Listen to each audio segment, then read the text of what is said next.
All right, we're live. Matthew here for the True Restoration Live again with Paul Wesner. Paul, thank you for joining me for this. Thanks for having me. Thank you. So we're getting a little bit risky here. Talk about early marriage, which is kind of scary.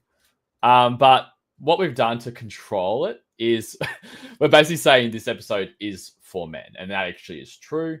We're really just going to be sharing, I guess, our personal experiences and learnings from our perspectives, and really we're targeting it to men.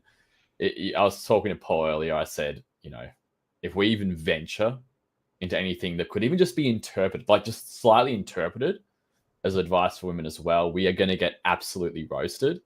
And quite frankly, I'm really not in the mood for roastings in that field. Are you in the mood for that, Paul?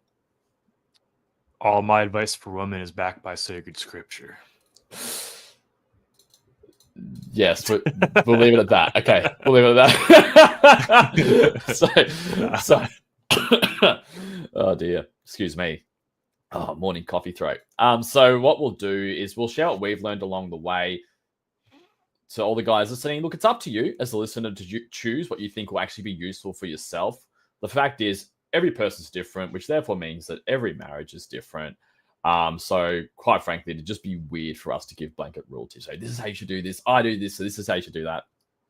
It's not really appropriate, not really helpful. But what we can do is share our personal experiences and learnings, and maybe you can take something from it. Now, also, just to set the scope of this episode will assume that we're talking about an early marriage. Let's say the first, 1 to 3 years, something like that, between a husband and wife who, they share the same religious beliefs. They've ironed out all those really important decisions, such as, where are we going to homeschool the kids? Are we going to send to this school? You as the husband going to be the money maker? However it is, whatever you guys are doing there, we assume that that's all done. So this is really about all the big things that ironed out. Now it's like, well, now what? How do we get along? How do we work with this? How do we manage this? Especially as kids start coming along and things like that. If anyone has any questions at any time, feel free to pop them in the chat. If we have time, we will go through them. And we also have discretion to not share an answer if we feel it's like a bit risky for us. So we do have that discretion. All right. That's enough of me talking for now. For starters, Paul, let's give a bit of an intro. So how long have you been married for, and how many kids do you have? And yeah, let's start with that, I think. I've been married for about 4.5 years, married September 5th, 2020 during COVID. Wow. And I have 2 kids, one 3-year-old, one 1.5-year-old, and one due next month, about 3 to 4 weeks. So number 3 is coming soon. Congrats. Awesome. Yep. So I've been married for about 6 years now. We have 4 kids, and our 5th is actually on the way. Our 5th is actually due, I think, a month after you. It's due in March. So let's just keep going. But now it's good. All right. So what I'm going to do is to sort of start off with, I wanted to share something that I prepared. Okay. Okay. All right. So Paul, Paul, can you see this? Yes. You can see this. Okay. So a bit of another thing on me. So I'm a choleric sanguine. My wife is a melancholic choleric. If you know anything about temperaments, yeah, Paul knows about temperaments, so he probably knows that is danger territory. So look, here's one thing that I think that I've learned from. Still don't get it perfect, but something might happen. So let's just say as an example, I think we've all been here. If not, maybe it's just me because I'm an annoying person. But Paul, it's like, this is going to happen. This is going to get triggered. It doesn't matter. If you're being a good husband and you've gone out there and you've gotten your wife her favorite bakery treat. And it was literally 2 minutes ago. You could have done 2 minutes ago. Mm-hmm. It doesn't matter if you spent thousands of dollars of flowers over the years. Mm-hmm. Or if you spent years working late nights to get that pay rise so she and the kids, can actually eat. Mm-hmm. Even if you carry your family through a war zone, you take 5 bullets to the chest. Mm-hmm. You're bleeding. You finally get to your safe destination and you lay there. You're tired. Bullets have got just the blood coming down. And you say something to your wife, but the tonality was just a tiny bit off. this may happen. And hopefully this process may help. It's what I've learned. Paul, does that resonate, or is that just me? Am I just an annoying person? I would say in temperament wise, my relationship is almost polar opposite. Well, that's good. I'm very phlegmatic, and my wife is melancholic, phlegmatic mix. So this is good. So this will be, probably for the more angry types here. So let's get into this happens. Now, this is what I've learned. Again, it's just what I've learned. Might not be appropriate for everyone. Now, here are what I've learned through trial and error are the wrong options. You argue that the criticism is not correct. Oh, I don't think that's really right. My tonality wasn't really that bad. No, don't do that. Now, what women tend to be more emotional than men. It's just the way it is. Don't call it out. Doesn't work. It's not going to work. You can even talk about all the amazing things you don't go, I just got you this amazing bakery good literally 2 minutes ago.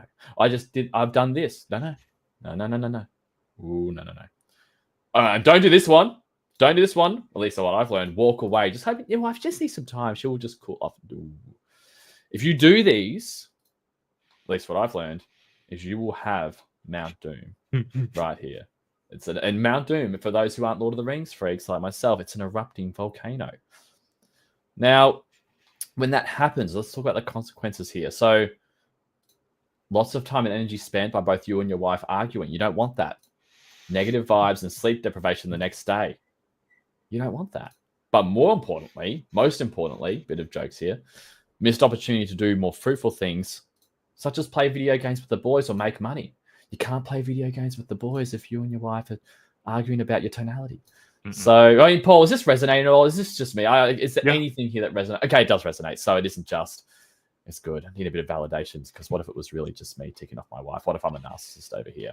Now, I wanted to go through some other very wrong options. Now, these are the very, very wrong options. So I want to share this with people. If you're new to you can't. So if your wife is not pregnant, you might say, is it that time of the month? Mm-mm. Even if it's true, you don't go there. Or if she's pregnant, is it hormones? I'm just going to tell you right now that I've learned that you will get lots and lots of Mount Doom. So anyway, let's talk about the things that I've found actually do tend to work. So I've kind of, figured out there's a bit of a frame here.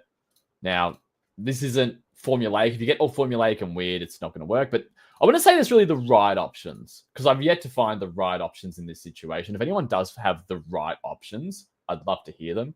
But I've got sort of the less wrong options. You can say, you're right. I'm sorry. I need to do better. Something like that. What happens is you get Mount. I have no idea how you pronounce this. I found it online. Still a volcano. So still a volcano, but not erupting. And then what you can get, time and energy spent on fruitful things, good vibes, good sleep the next day. Love that.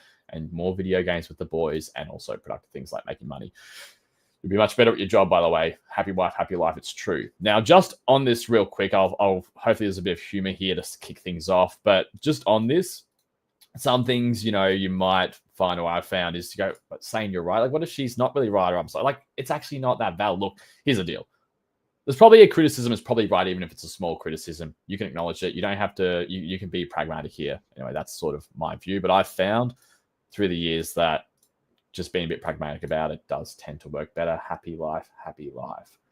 Alrighty. Paul, did you have anything else to share on that flowchart? There's different types of volcanoes for wives. There's the spewing lava immediately. There's the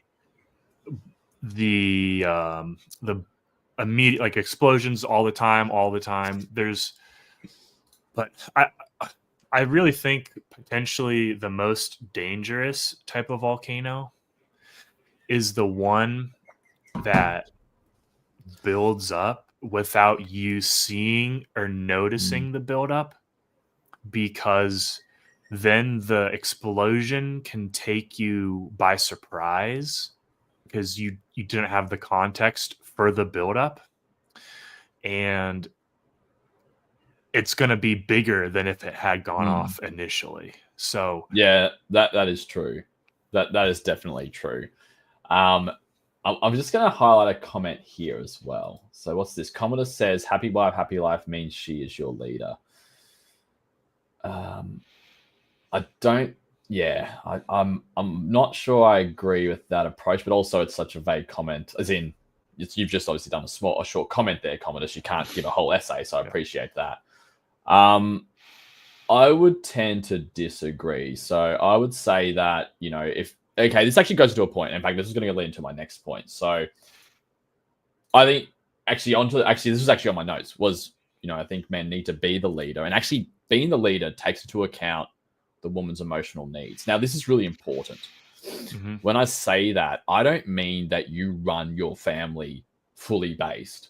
Like your basis is all, how do I, satisfy their wife's emotional needs? No, not really. That's not that's not the only thing. But to not take it into account, I would say is probably a bit uncharitable, but also just like not really effective. So I mean, I'll show Connor's approach there as well. His comment, look, maybe I'll comment. Maybe you might be saying this. If you're literally, that's how you're literally operating as the leader, as it's your solely or your main, how would you say it? The most important thing is just how your woman feels, so to speak. Probably I would agree that that's not the right approach. So actually, maybe that's what you're saying. I would agree with that there. I think it's more, so as men, because we're not women, I hope not, because we're not women, we do have that psychological difference. And as such, I think it's, there's a learning curve to figure out how to actually manage that kind of as the leader. I haven't fully figured it out yet. Definitely gotten a heck of a lot better compared to when I first got married, so to speak. But Paul, what are your thoughts on that? Anything to add there? Anything to disagree on? I mean, our Lord says the husbands to love their wife like, or St. Paul says to love your wife like Christ loved the church. And there's a lot of, taking care of the spouse to maintain that good relationship, like almost, I'm not gonna say a good working relationship, but like a mutual relationship. And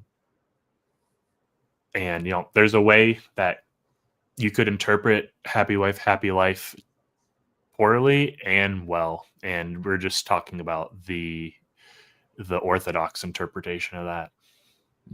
Thanks. And yeah, sorry, Commodus, I should have said, I think my initial comment was probably a bit dismissing because it was not much context. I want to say thank you for the comment. I like the discussion it's sparking and appreciate that. So Paul, I've now given my first thing. I've got a few notes of cool things I think to sort of share, but let's flip it to you. What points did you want to bring to this show?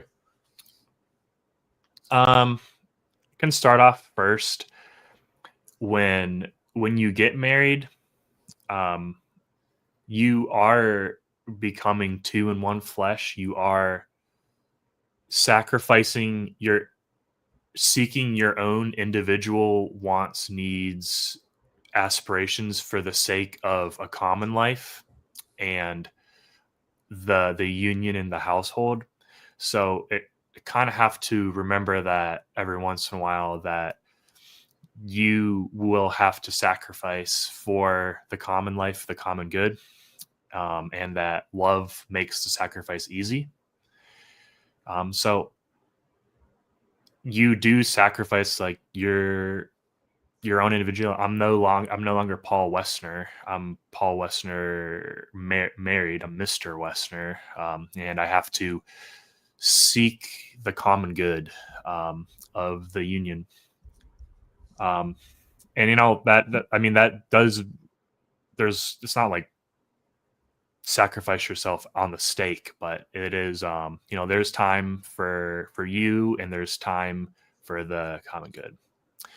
And then another point I want to make, and I don't know if you were going to get there, but leading up to marriage, just your entire life, we're trying to get rid of bad habits and build good habits.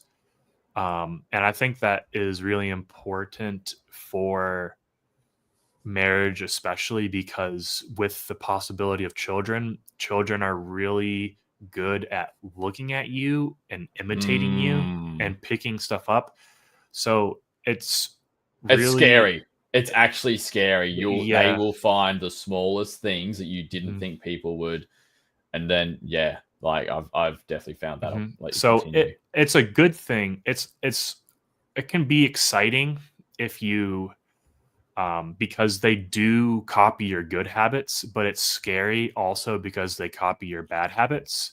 So just keep that in mind if you're preparing for marriage, to really, if there is something you're like, man, I want to change this about myself. You got to change it, because the kids will see it, and they will pick it up. And it's good because when you get something good, you get a good habit going. The kids will pick it up, and that's Mm. great. It's passive, passive income. Passive income for building up the treasure in heaven, so to speak. Yeah. Yeah, it's a really good point. And as well, I've heard that um, one of the big things actually that affects how religious kids end up staying, how serious they take their faith, is actually how much they see, like how much devotion they see from the father. Where is he on his knees? Is he praying? Whenever you have families, this is just as what I've heard of. When you have families in where, let's say, the woman is very virtuous and the woman is very pious and praying, but the husband just doesn't have much to do with it, the kids tend to sort of drop off. They tend to look at what the father figure's doing, which makes sense. So that's just one thing to take into account. Hopefully, people are already doing that. Hopefully, the guys watching this are already like, yeah, pray the rosary every day. Like it's whatever. But it's just something to be really, really aware of. I'm just gonna put this comment. Thank you, commenters, for the other comment. Happiness is virtuous activity in a complete life. Yep. I mean, Paul, what do you think to add there? Happiness is the fruit of the Holy Ghost. Cool. Yeah, but there we go. I think we'll all have a different definition of the happiness sort of thing. All right, cool. Now, good, Paul. Did you have more points to make? I think it was a very good point. Um, yeah, similar to your um, volcano diagram. Um, when you do notice the volcano, when you notice that there's something wrong, and especially if you need to figure out how your wife reacts, because Mm, mine tends to bottle things up and okay. see herself on an island until like a meltdown, like an emotional Hmm. meltdown, not necessarily at me, but just kind of like wanting to run away from the emotional stressors. And when you notice it, you need to diffuse it through the method, through just the, talking, working things out, spending time, setting something aside that you were going to do to make sure that you can hear your wife and Mm, make sure she feels heard and make the adjustments to try to address the perceived issues going on or the frictions. Um, because if your spouse has the tendency to put themselves on an island and bottle things up, all of a sudden you could just be going to work, coming home, having dinner, and then it's like something can snap and you mm. never know where their mind has been. And it can be quite shocking to see that they've been dealing with that for such an extended period of time. Mm. That I think that's a really good point. It's really comes down to, as the leader, and even if you're in a, if you're a team leader at work, your job is to kind of pick up on all the little Mhm. things that your team do to sort of know where their head's at, where this is that, and then go, okay, I can see that this team member is, something's going on there. The leader doesn't just ignore it or something. Leader kind of goes, hey, what's going on there? Is it something in your personal life? Is it something at work? Whatever it is. So it's kind of a similar concept, but even a deeper, obviously, level because it's in marriage, not just at work. Now we've got another comment. Just thank you for the comment. Does logic work on women? I mean, this is probably a contextual thing. It's like what I would say. What I found is that yes, absolutely, women can be logical. They are definitely more emotional than men. So what I would probably say as a generalist, what I found is that yes, they can be very logical, but if there's something else where there's an emotional dissatisfaction, that needs to be, as Paul said, diffused. And that's kind of so. Let me put it this way: if you expect, let me put it this way: if you expect to hash out all problems, no, you're not trolling. No, it's all good. I think appreciate it. If you expect to solve all problems, let's say with let's say your wife, whatever, the same way, like say Paul and I as men would resolve it, where we just hash out, do a flow chart, bang, bang, bang, bang, bang. That approach probably won't work. I mean, it's possible, but it's probably less likely to work just because the way men and women think are a little bit different. So men might come together like, I got to solve this problem and I got to solve it now. Let's hash it out. Women might have these other problems and they got to feel, oh, okay, there's this other emotional problem, whatever. Boom. So it really just depends. It's a very big, that question is very, I know it's very broad. I guess what you have to balance, and this is probably actually even with men, to be clear, probably just more so with women, but you have to manage the emotional side. You can't just hit with logic. It's just, I think, yeah, it's a bit more nuanced than that, but it's not probably going to work in general. Would you agree, Paul? Anything to add there? No. As in, you do agree, or just nothing to add? I don't have anything to add. I was like, do you agree? No. I was like, what is this? So do you have anything to agree? Yeah, no. Yeah. Just to be clear. I mean, you can disagree. I actually don't mind. Cool. Mm-hmm. Now, one thing I want to talk about, and I know, I understand a lot of men actually. So we like to talk as well, just to be clear, women can be emotional stuff. Men can also be emotional, but because you're more like, men are less likely to be emotional, I think we've got to harness that as a strength, if that makes sense. One thing that I found personally with myself, and I've heard a lot of other guys, and I think it's just the way we're wired, is that there's one material aspect that can actually cause men emotional stress. And that's actually finances, especially when you can have a lot of children, you have a lot of children. Let's be real. Because of the way the world is, there's a lot of families that aren't having many kids. And also, both parents are working. So you've got double income, lower expenditure, which therefore means that the economy sort of as a whole can kind of gear itself towards, higher income but less expensive families. So we're just being like, this is just assessing the situation for reality for what it is. If you do want to, you get married, you're going to be the main breadwinner. I don't know what people do there. You and your wife choose what you want to do. My wife and I, we decided the agreement was this. I will bring in the money. You look after home and all that stuff. She loves it. She's happy to not have to go back to work. That's my thing. I mean, she does a few little business endeavors here and there to help out even people locally and get some money, which is amazing, but that's all her. She does what she wants with that. That's not going to the family funds. Mm-hmm. So that's her money. She does what she wants with that.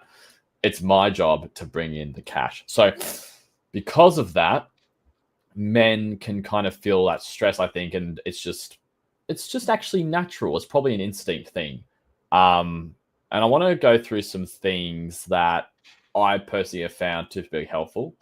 But Paul, before I go through my tips, I just wanted to go, let's say, on diagnosing the problem. Did you have anything else to add there? Or again, anything you disagree on?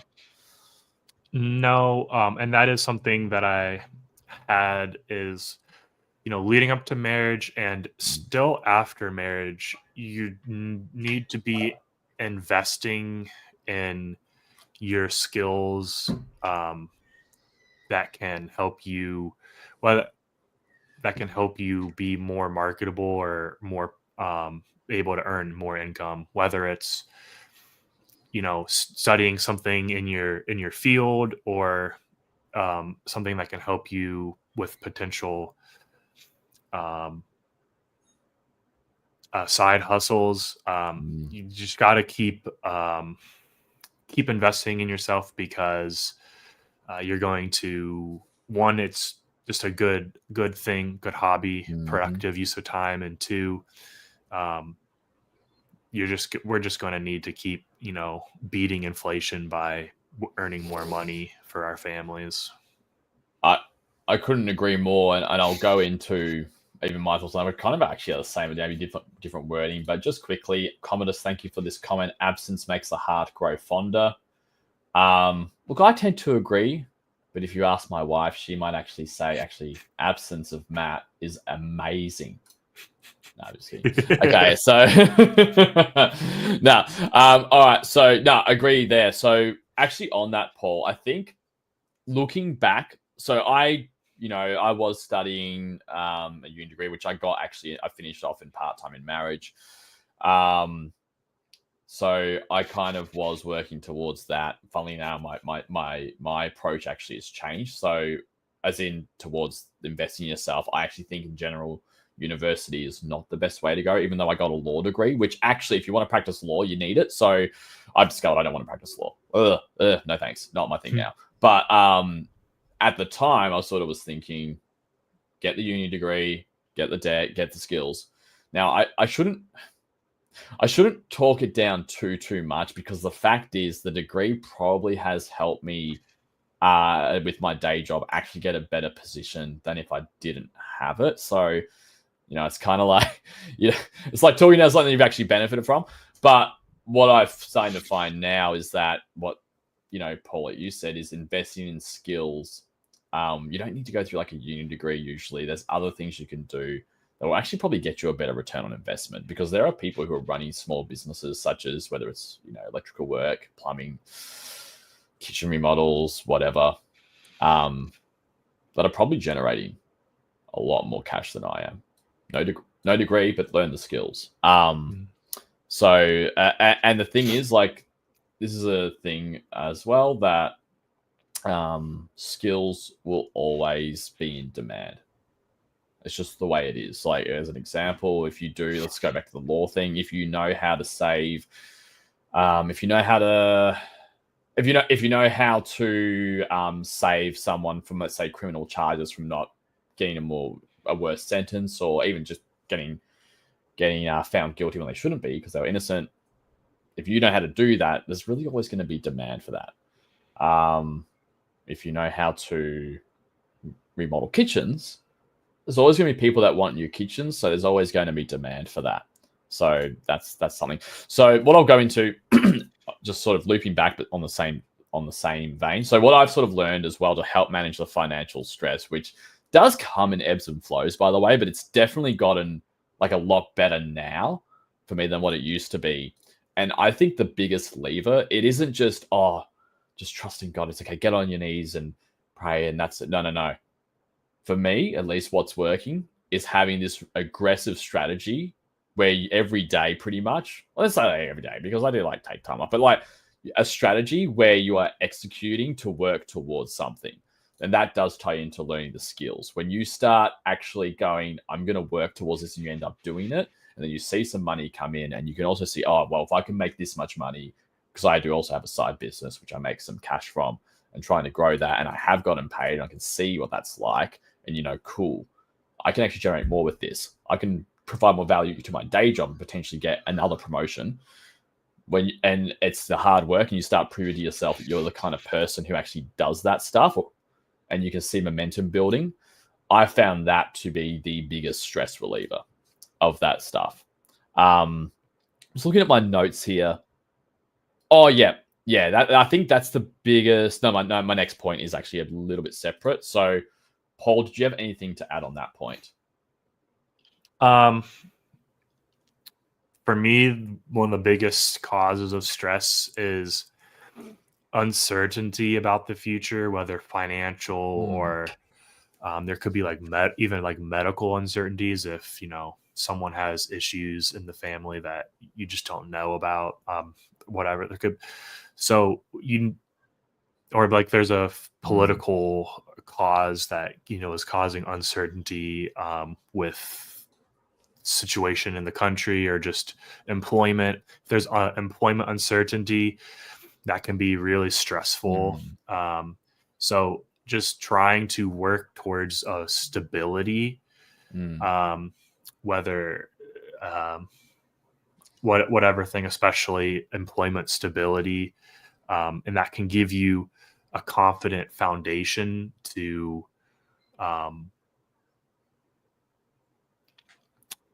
learn to build off of. So just trying to get a stability. Man, I was stuttering. But stability. And stability could also be, by the way, like maybe you do contract all these high projects. You might find that your income is cyclical. You know, like in some months of the year you can make a lot, then some months you're quiet. The way you can actually, I would say, improve that stability is take that into account. And when the months are good, you set money aside to take into account that it's not always going to be like that. I will talk about that, but I've just commented. Thank you for the comments. I appreciate the engagement here. So you've said here, if a man works from home, my experience is that no matter how much you make, if you're always home, she will think you are lazy. Well, I mostly work from home, and my wife calls me a lot of things, but lazy is not one of them. So I guess that probably just depends on the person, but definitely not in my case. So, Paul, I don't know if you had anything else to add there. I'm 95% work from home, and my wife doesn't think I'm lazy. And it's mostly because she hears me talking about things that she doesn't understand all the time from my room. Yeah, that's it. Yeah, I'm not. But look, you know, I'm sure there are people who might have that view. Whatever, all good. What I will actually say, by the way, to add, she won't say it.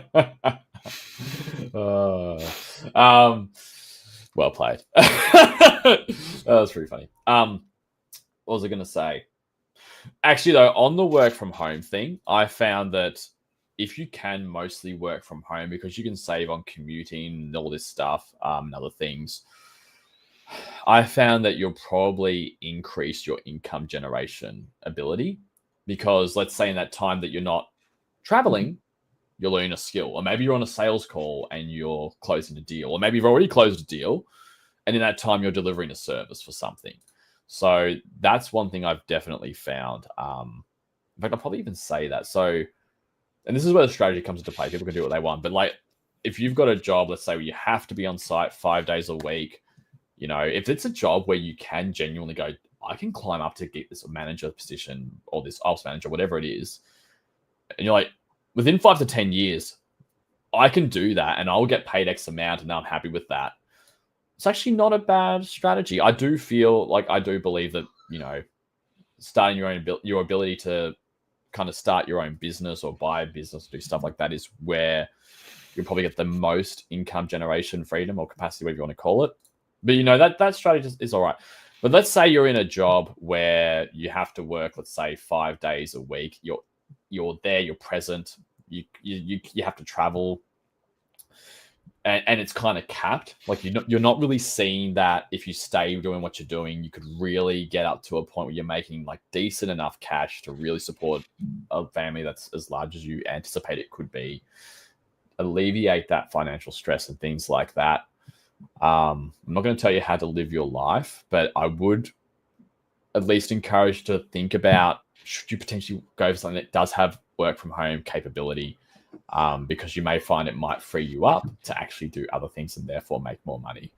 But again, everyone's different. Like if you're a tradie, if you like home remodeling, you can probably make a lot of money home remodeling. You have to be on site, but you're probably going to be able to make a lot of money from it if you really work hard at it. So it's just something to consider. Paul, did you have anything to add? Any thoughts on that point?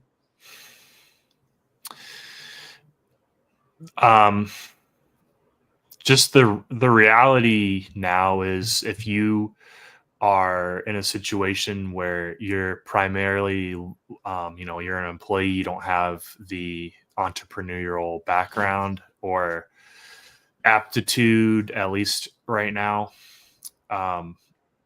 something to consider is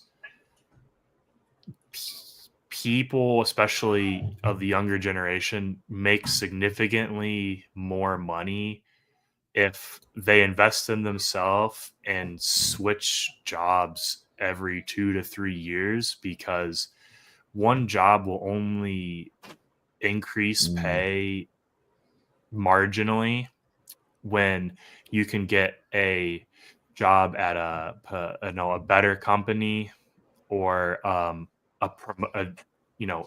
better title, a higher title at a different company that pays 10 to 20% or even more. So just keep your eyes open. There's agencies of recruiters who will do all the searching for you.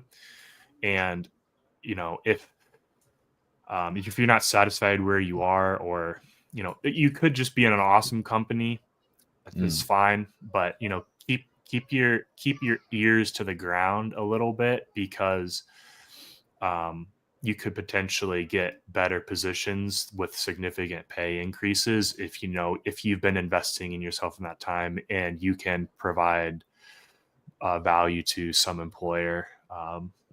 That it's not necessarily the best just to stay at one company when you can go here, get promotions going to different companies. Yeah, I agree 100%. And that's actually very well known. Also, the recruiters, by the way, they get paid, by the way, a lot of money by the company that hires you. So they'll work hard for you if they think you could be good. They get a nice commission. It's very true. I've, with my particular full-time job, which is in addition to my business stuff, I've been kind of fortunate to actually be given decent promotions. My manager had to really fight for one of them, actually, just because it was kind of a real big jump in responsibility. But actually, because of the large company's policy and stuff, they actually have limits on how much someone can be given a pay rise. It's just because they're a large company and they've got the processes in place. So that's something to be aware of. My manager was able to actually fight it, and then, it was approved by senior management, which is kind of rare, and I was very fortunate with that. But that doesn't always happen. So unless you kind of get that exception process, I know people who've gotten way more success of just jumped. And sometimes they've done this, by the way. They've worked at a company, asked for a pay rise, and they're like, "Oh, we can't give you the pay rise you're looking for." So they hop to a different company, get a pay rise, work there for a year or two. Then they go back to the original company, and the original company can offer them more money because it's a new role, and their policy allows them to offer more money for that role. So it's really good to know how all that works. As crazy as it sounds, it's just the way it is, and it's good to know what you're working with. What was I going to say as well? One thing I've found, and actually, funnily enough, this was my wife's suggestion, which was a brilliant suggestion, which was so I started to manage money. I've now got like different accounts here. Like one has a better interest savings account, I've got a Bitcoin here, and all this kind of business bank account here. As you tend to sort of take on a few more things like that, what I found is having really strong financial reporting. So we have we call it, I used to call it a budget sheet. I actually hate the word budget now. I feel like budget is very limited thinking. We call it like the financial sheet. That's just a personal philosophical thing, but it works for you guys. But like we document every expense, even if it's like $2, it's documented. And then at the end of the month, I do like a wash up, and and I found that monthly process, I actually just did it this morning, which reminded me because it's the 1st of February here. So first day of the month. That process just gives you actual clarity on where you're at, which is actually extremely useful. And I find, and this is even where, guys, I get emotionally affected, is if there's lots of money going out, there's lots of money coming in, whatever, emotionally, you can feel like, oh man, there's so much money going out, this is scary. Or, oh man, there's so much money coming in, we're really good. Whenever you run the numbers, you actually find that your emotional feeling was actually wrong most of the time. It's actually crazy how wrong it's been. Like, you think you've had all these expenses, and you're like, oh, that's actually pretty decent. It was just a lot of little expenses, didn't really add up to much.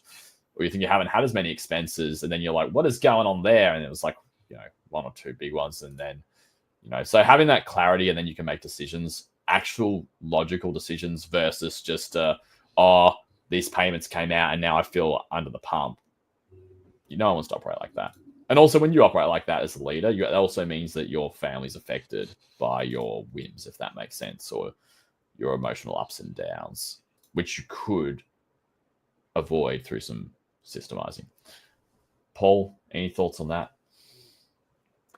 Budgeting, or it's having insight to cash flow, and appreciation of assets is definitely something that you need to establish, so that financial literacy is certainly one of the skills that you need to Yes. develop early Yes. in your relationships. It's not number one, Hmm. but it's definitely something that you're going to have to get solid advice on, because if you don't, you'll be likely to squander your money in poor decisions, or I don't know. If you know how much money you can afford to spend on wife's gifts for your wife, there you go. And also, I couldn't agree more. And also, if anyone here is watching this, look, the monthly financial allocation or budgeting, whatever you want to call it, sheet. Look, it's something that I've developed and improved over the years. I've actually shared it with some other couples, and they, I think, have found value in it. So, look, if anyone here does want that, and I even do it's like a 2-minute video instruction. You're more than welcome to find me on social media. I'm sure you can find me and message me and just ask you for it. I'll flick it your way. Always have, my view is that it should just be, if you're willing to put in the work and you're willing to actually do the stuff, I'll give you a head start based on my work. So that's fine. There's also when you have visibility into the numbers, it can give you, it can be a really healthy incentive to aspiration to or a really good incentive to improve, or start seeing more opportunities to either save or to earn more income when you have when you know the baseline of where everything's at. It can be a pretty effective motivator.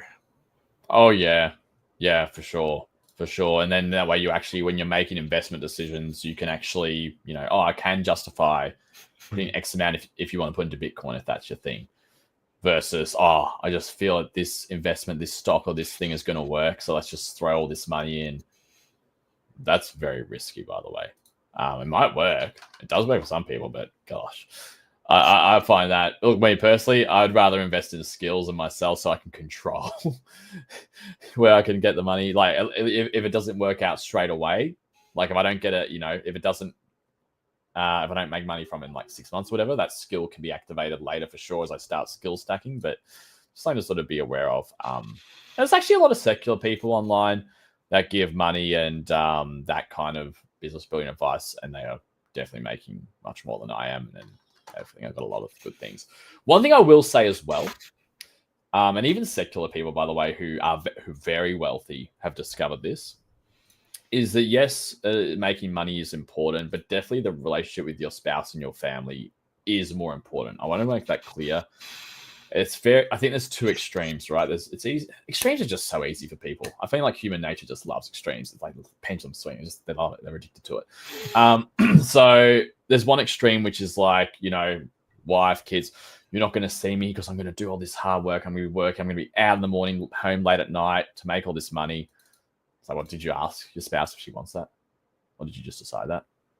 Yeah. So that's that extreme. And then you've got the other extreme, which is, I'm just going to go to my day job. And then after that, which is maybe, entry level, do my job and then clock off and watch some sport and play some video games, and God will provide, trusting God. So I feel like those are the two extremes. I think you really want to be in the middle, which is your relationship with your spouse and your family, your kids, I should say, is more important, and it should be something that your work supports. So it's just something to be aware of. So what I now do, I've learned, is like, I'll just book time. Like, there's time in the calendar where like that's dinner, and as well as not just the dinner, but that's also the socializing with the wife time, socializing with family.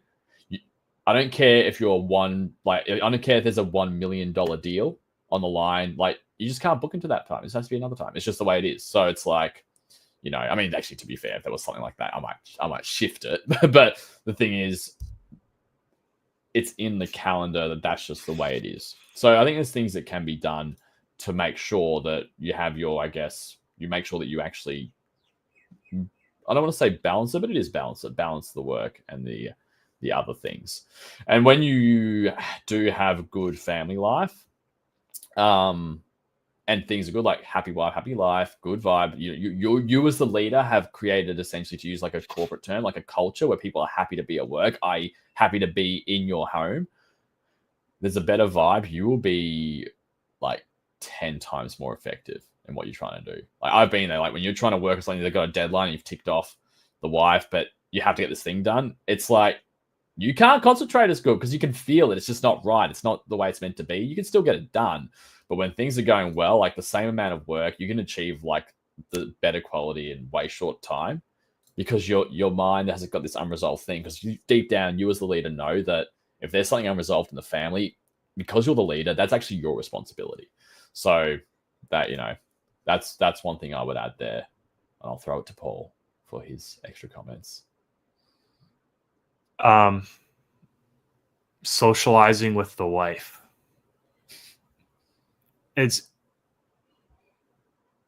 You can get married and then forget how amazing, like you can be like, oh, don't take the relationship for granted. Don't do it. Don't do it. Don't do it. Don't even make it seem like you're taking the relationship for granted. You got to manage that perception. Like, don't just be involved in your own interests after work. And don't let it even, you can have them, but you spend time with your wife. Wants to decompress and talk to you. She wants, that common life, and it's not just like doing chores, and then you have to find time to socialize with the wife. And I don't know, it can be different ways. Yeah, that's true. And I think, look, for me personally, where the challenge sometimes comes in isn't so much like, oh, I want to play more video games and stuff like that. That's been the more motivator to, oh no, do I not want to spend this time? It's actually more, could I be doing something else to, again, resolve the financial concern? And what I found has helped with that again. And this is probably something I would have liked to do earlier. Like, I didn't realize like just how much cash you really need to generate to really support a big family. If you want to live comfortably, like, everyone has different standards, by the way. Like, I'm not going to judge anyone on how they want to live, what they're willing to accept in life materially. It's whatever. Personally, I don't want to get my family a mansion, but I do want a decent sized house to live in, with it's convenient to operate in. That's just, everyone's got their things they want to go for. So again, having that strategy of, I'm working towards that, and I know I'm doing these actions, and whether it's in your calendar, well, it should be in your calendar. If you don't manage your life in your calendar, you're probably not doing enough. But again, if you have goals like mine, whatever, so to speak, which I'm sure, Paul, you might have as well, from the sounds of things, just from the way you talk. When you have the strategy and you're executing, because you feel comfortable with your system process, it's a lot easier to go, cool, I can totally tune out now and socialize with the wife because I'm comfortable that I'm actually doing what I need to do, and it's structure around it. So that's more tactical, but I think it's really important, because it's easy to say, oh, do this, do that. But if you don't have actual tactics on how to do it, like, it's not, it's harder to execute. But Paul, I don't know if you've got any more tips. Maybe you found an approach that's totally different that works for you. Yeah, I have some niche things to throw out there. Do it. One, from my own personal experience, I got married in September, and then in October, I went on to third shift for 4 months. Try to avoid third shift in early marriage. What's third shift? Is that like night shift? Yeah, so 10 p.m. to 7 a.m. Oh yeah. Especially in early marriage, if um, your wife's not going to stay up, she's not going to flip her schedule for you, so Mm, that can be difficult. Try to get off a third shift before you get married, maybe, or mm, um, but uh, could be for some people. I mean, we went on walks on my lunch break, and then she'd go to bed. Um, uh, if your wife is relocating significant distance mm, for your marriage, you need to help her adjust by helping her find the groups, maybe of like the certain type of grocery stores that she wants to go to, the resources that she needs. It can be difficult for them coming to a new area, especially if you don't have a large traditional Catholic network in the area that she's moving to. So you kind of have to invest some time into helping her figure out her bearings to the area. And then shared common interests that you can mm. use to socialize, whether it's you like going on hikes together, exercising. I know that my wife and I like to play board games together, so we can have friends over, play board games, we can talk, we can just play with ourselves. um, and there's always just socializing, when the kids are bed, and you can just talk and decompress. Mm. Those are some tips or experiences that I've learned. Yeah. No, I think that's great. In fact, actually, we recently started taking up board games. Actually, just the last month or two, I got one of Mhm, those magnetic boards where you can do checkers, mhm, chess, and what's the other one? Backgammon. Never really played backgammon, mhm. I think, but now we're doing that a little bit as well. It's a bit of fun. She smashed me at checkers. She always beats me at board games, which is Same. really frustrating. She loves it. Yeah. Oh yeah. If you can legitimately try in a board game and your wife still beats you, that's one of the best things ever for them. Oh yeah. That is Yeah. Yeah. Yeah. Yeah. seeing you No. lose is Oh. so good. Actually. Oh yeah. It's Oh like my gosh. that's another thing. But like just on that, we went back to the flowchart thing Mhm. where I was talking about the wife. Can get a bit angry and there's a criticism. If something unfortunate happens to you, like you stub your toe or anything like Oh that, yeah. mood is instantly back up. They're happy. They're great. They feel like Oh, justice has been served. Oh, I laughs. Okay, that's great. It's amazing. My husband hurt himself. This oh is my amazing. gosh. So, like, yeah, it's just the way it is. I actually don't have any more points that I wanted to raise in this show. Commenters, thank you for the comments below. I don't really think there's anything there that requires more discussion. They're just sort of comments. Paul, did you have anything else to add? Any more points you want to make? Anything like that? Yeah, the last thing is use the early spiritual fervor from your marriage to establish good spiritual habits with the wife, because it's really easy to use that initial we just got married fervor to establish the good habits to sustain good religious practices throughout your marriage. And if you drop them for a while or for some reason, definitely recollect yourself and make a good effort to reestablish them. It's actually a really good point.